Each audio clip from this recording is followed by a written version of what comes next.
99X, it's Barnes and Leslie. We are your morning X. And Fram, I feel like I've grown in the etiquette department so much in the last year. Well, that's because you've been listening to Allison. I have been. If you have a question for our etiquette expert, you can call right now, 470-741-4999. Please welcome Allison on from Elevate Etiquette. Hey, Allison, how are you? Hello, I'm doing well. So happy to be back with you both.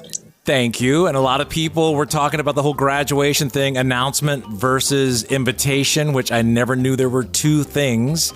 After all these years, I know. Allison had to educate us. And it was a good education. If you missed that episode like a month ago, go back on our podcast and listen because it might save you some money is all I'm saying. But I have something to bring up to you. I want to get at least one listener in. Hey, Morning X, good morning. Hey, good morning. Hey, who is this? This is Brooks in Atlanta. Hi, Brooks in Atlanta. You are on with Allison, our etiquette expert. What is your question for her?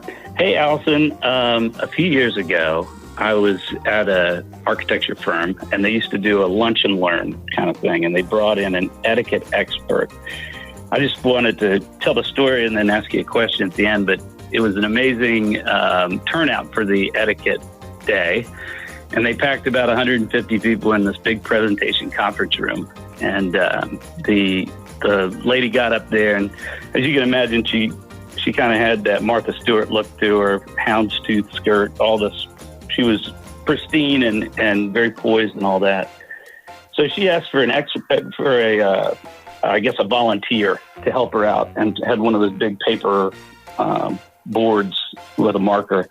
So this lady raises her hand to help her out, and she stands up there, and this woman that I worked with, she was from like South America or something. And so English was not her first language. She gets up there, and the presenter asks everybody for, some things that bothered them in the workforce that she could address. So the first person raises their hand and says, well, I don't like it when people walk away from their desk and they leave their phone without hitting do not disturb. So their phone just rings all the time. Drives them nuts. The second person, so the lady up there, the helper, writes, push the do not disturb button. The second guy raises his hand and he says, I just don't like it when you're in the bathroom and you go up to the counter and people have left paper towels. So you kind of see where this is going. They're just griping about things. Woman writes paper towels. Then the third group, the guy raises his hand. He says, I just don't like it when my coworkers are pushy. And this lady writes right up on the board. On the board in front of everybody? On the board. No way. I'm in the back, like, trying to scarf down a cookie or something. And I make a sound like, like a loud. Well, yeah, because it got you off guard. Completely silent in the room. I'm the only person who, belly laughs and just howls at this perfect word that's up on this big board. I guess the question is, did I react right? Yeah, what do you do when someone makes unbelievable. Brooks, that's a great question. So there's some things that we can't control. A lot of us do have a nervous laughter that just happens and it's not a mean thing. I think to the extent you can control it, it's best to pretend like you didn't notice. It's just like if you see someone with broccoli in their teeth, you want to tell them, but you want to do it in the most discreet way possible. So if there was a way to discreetly notify the presenter, or maybe someone could come up and just use a marker and change the spelling, that probably would have been a way to correct it. But in terms of if you did anything wrong in the audience, it sounds like it wasn't an intentional thing and you couldn't have anticipated that you were going to see that word up in front of 150 people watching a presentation. So I wouldn't feel badly about that sort of thing, even though it wasn't ideal. It was an honest reaction, right? I mean, you can't blame it. Well, what happened? Don't leave me hanging. Yeah, what's the aftermath? The lady, she's like, oh, my dear. Nice Southern woman. Oh, my dear. Walks over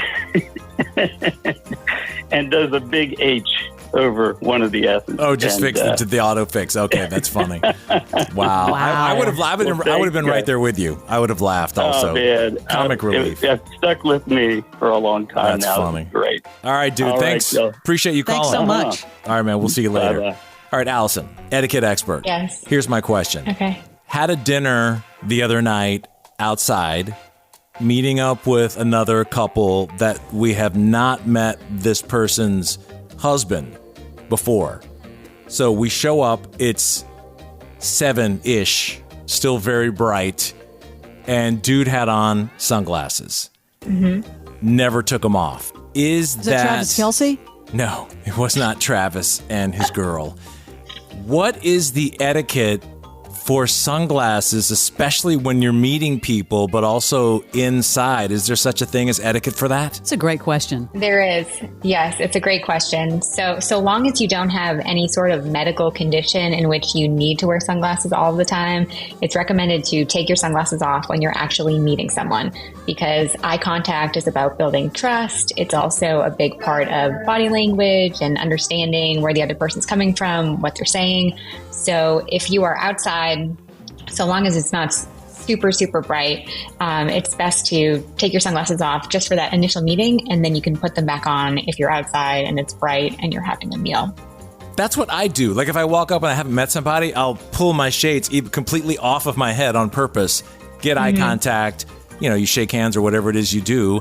And then if it's sunny and you're outside, then yeah, you put them back on. But you see people even wearing them inside. Some have those tweener glasses that change. Yes. From regular to sunglasses, and then they're inside and they're at a table with you. You can't tell where their eyes are going. Yes. And that's why if you're ever having a business meeting or you're negotiating something, you don't want to be wearing sunglasses. You also don't want to schedule a meeting outside where it's super bright, where people will want to wear sunglasses, because you want to have the benefit of seeing that body language and if their eyes are shifting and how they're really communicating. And sunglasses take away from that too. Such a respect thing, honestly. Mm-hmm. I don't know if this is an etiquette question or not, but Barnes, you and I have talked about this.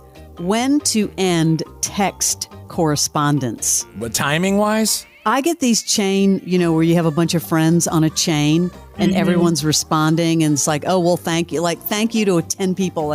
When do you stop, or you just ignore? Because they will go on forever.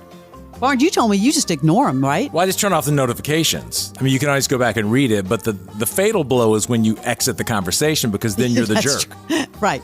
So with text messages, what I recommend is consistency. So everyone has different boundaries. Some people are not bothered by getting a ton of messages throughout the day. Some people don't mind being parts of lots of group chats.